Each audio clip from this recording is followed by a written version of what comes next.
Vamos avançar na nossa análise do Evangelho de Mateus, caminhando agora para o capítulo 6 e analisando os versículos 19 a 21. Aqui no capítulo 6, irmãos, vamos aqui para a parte do esboço da sessão, para a gente entender o que a gente tem visto até aqui. Nós estamos estudando o Sermão do Monte, nós já vimos as bem-aventuranças, já vimos Jesus falando a respeito do testemunho. Lembre-se também, antes de continuar aqui, que o Sermão do Monte é um sermão a respeito do reino, a respeito dos discípulos no reino de Deus, a ética do reino de Deus, que deveria ser seguida pelos discípulos do Senhor Jesus Cristo. Então, o Sermão do Monte foi proferido especialmente para aqueles que já haviam abraçado a mensagem do reino. Então, Jesus começa falando que são bem-aventurados aqueles que já fazem parte do reino, pois eles recebem bênçãos agora e recebem bênçãos no futuro, muito embora sofram no presente momento. Jesus também fala do testemunho dos seus discípulos, e então Jesus começa a tratar da questão da sua relação com a lei. Ele então vai explicar que ele é o cumprimento profético da lei, que a lei apontava para ele, e que, portanto, ele é o cumprimento do propósito da lei. Uma vez chegando ele, agora a relação com Deus é mediada pelo Senhor Jesus Cristo e pelos seus ensinos, inclusive a respeito da lei. Depois nós vimos também a questão da relação de Jesus com a religião. E, na verdade, é a relação dos seus discípulos com a religião ensinada por Jesus. Jesus vai pegar, então, ali 3 atos religiosos muito comuns da sua época, no caso, a caridade, a oração e o jejum, e ele vai ensinar um princípio, que é o princípio da honestidade, de você fazer os seus atos religiosos, as suas práticas religiosas, com a intenção do seu coração de fazer isso diante de Deus e não para chamar a atenção dos homens. E dentro desse tema, o Senhor Jesus Cristo trata da oração do Pai Nosso, que é uma oração de reconhecimento da soberania de Deus e reconhecimento também das nossas necessidades.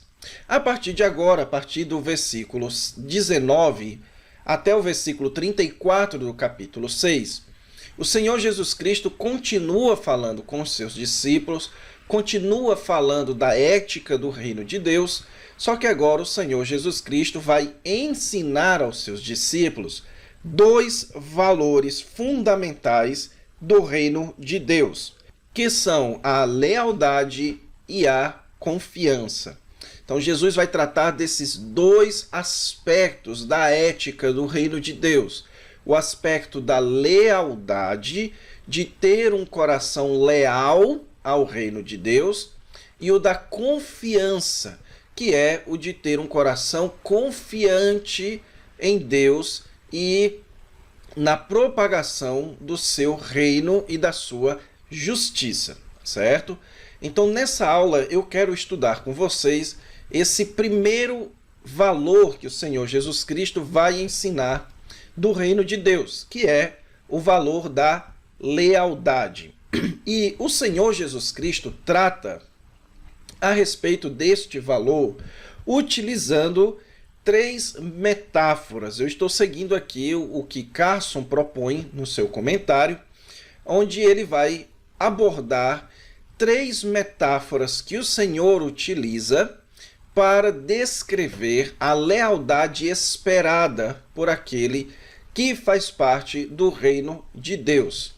A primeira metáfora é a metáfora dos tesouros. Jesus vai utilizar a relação, a nossa relação, a relação do discípulo com os tesouros, ok?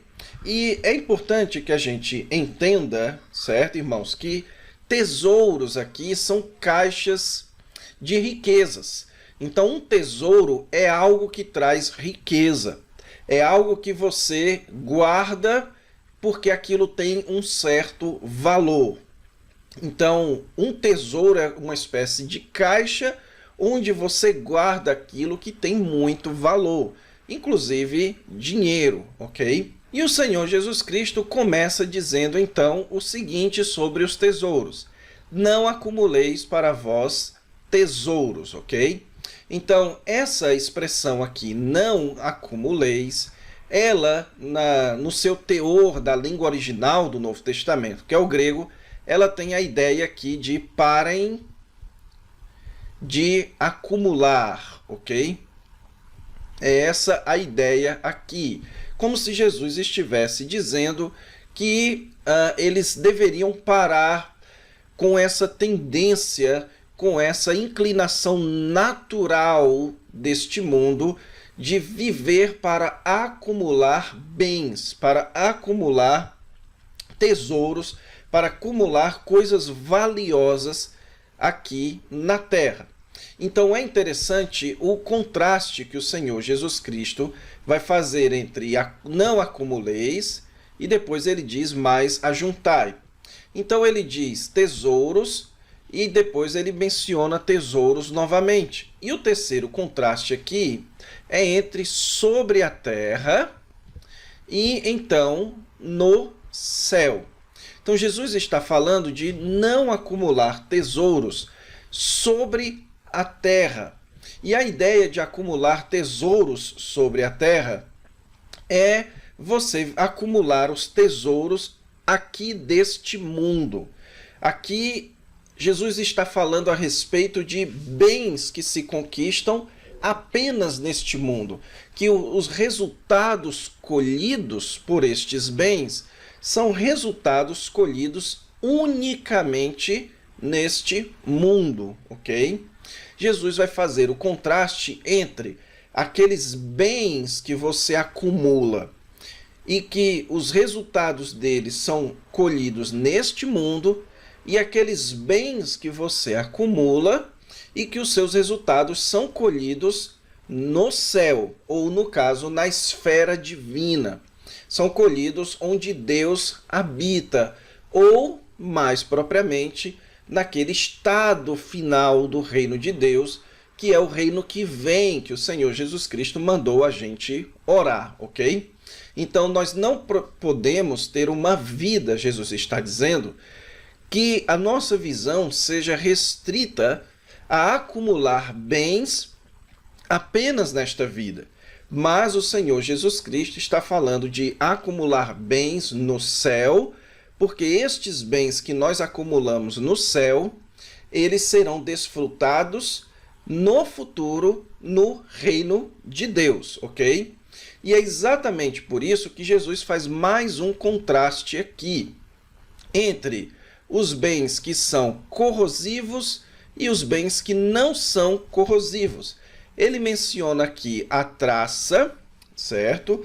E a ferrugem. Então, a figura da traça aqui é aquilo que pode comer, aquilo que pode fazer deteriorar roupas. As traças deterioram panos, roupas. Então, Jesus está mencionando aqui, talvez mencionando aqui, uma espécie de tesouro, que é o tesouro da aparência, o tesouro das vestimentas. E a ferrugem aqui diz respeito não apenas àquilo que enferruja o ferro. Isso foi traduzido, a palavra traduzida aqui por ferrugem, ela era utilizada para designar tudo aquilo que produzia destruição, como é o caso da própria ferrugem, de fungos, de mofo, aquilo que quando toma conta de algo, aquilo causa deterioração e destruição. E também o Senhor Jesus Cristo fala de ladrões, ladrões que escavam e roubam. A ideia de escavar aqui eram os ladrões que quebravam as paredes na época eram de barro, então eles escavavam e entravam dentro das casas e roubavam. E isso seria o equivalente hoje de ladrões arrombarem a porta da sua casa. Então o Senhor Jesus Cristo está dizendo que esses tesouros que são acumulados na terra, eles são tesouros perecíveis, porque eles são apenas desta vida. Esses são tesouros passageiros, são tesouros com alto teor de deterioração. Você não vai conseguir desfrutar totalmente desses tesouros porque eles somem, porque eles se destroem, porque eles têm prazo de validade. Em contrapartida, no versículo 20, o Senhor Jesus Cristo fala de um outro tesouro que o tempo e nada é capaz de corroer. Então, note que o Senhor Jesus Cristo está falando daquilo que perde o seu valor durante o tempo em comparação com aquilo que o tempo não é suficiente de fazer aquilo perder o seu valor. Então você entende aqui a perspectiva de Jesus de afirmar aquilo que pode ser desfrutado nessa vida, nesta era, e aquilo que pode ser desfrutado na era por vir, porque este tempo agora, aquilo que acontece nesse período, não é capaz de deteriorar. Então você acumula tesouros no céu que não são destruídos durante o tempo, que não podem ser roubados e que, portanto, haverá de chegar um tempo em que você haverá de desfrutar destes tesouros, ok? Então, a metáfora aqui, irmãos, ela é uma metáfora para ensinar essa lição no verso 21. Onde está o teu tesouro, está o teu coração. Então veja, se o teu tesouro está na terra, a sua lealdade, ela é terrena. Se o seu tesouro está no céu, a sua lealdade é celestial. Então, note aqui a ideia de lealdade. Onde está o tesouro, aí está o teu coração. Você, então, é leal ao seu tesouro. Você, então, as suas decisões, e a menção aqui do coração, irmãos, o coração é o centro das decisões, é o ponto cartesiano das decisões humanas, é o centro da nossa personalidade, emoção, vontade. Tudo passa por aquilo que a Bíblia chama de coração. Portanto, se o seu tesouro está na terra, se aquilo que você considera valioso está na terra, então a lealdade do seu coração é para aquilo, ela é terrena. O seu coração então vai decidir em torno daquilo, ele é leal àquilo. Mas se o seu tesouro está no céu, o seu coração vai ser leal ao céu. Então, se o teu coração é leal, você pode ter um coração leal à terra ou um coração leal a Deus. Tesouros no céu é Deus, certo? A ideia aqui é a menção de Deus, certo? Você ser leal a Deus. Agora a pergunta que fica, lembre-se que nós estamos falando aqui de metáforas. Obviamente que o Senhor Jesus Cristo não está falando aqui de tesouros literais, ou seja, Jesus não está falando aqui daquelas caixas que quando você abre tem aquelas moedas de ouro ou de alguma espécie de caixa com alguma coisa valiosa que você pode usar na terra ou pode usar no céu. Não, o Senhor Jesus Cristo está utilizando uma metáfora. E se ele está utilizando uma metáfora, o que ele está então se referindo? Por tesouros, o Senhor Jesus Cristo está falando daquilo que é relevante a você, aquilo que você valoriza. O tesouro é um valor que você tem. Então, se você tem guardado dentro de um cofre 100 mil reais, então aquele cofre vale 100 mil reais para você. Então, a ideia de tesouro é a ideia dos seus valores. Se os seus tesouros são na terra, aquilo que você valoriza são coisas terrenas. Como, por exemplo, você pode valorizar o dinheiro, você pode valorizar a sexualidade, você pode valorizar o entretenimento, a diversão, você pode valorizar o sucesso, você pode valorizar o poder, o conhecimento. Tudo isso são aspectos da vida terrena, são aspectos do tempo em que nós vivemos aqui neste mundo.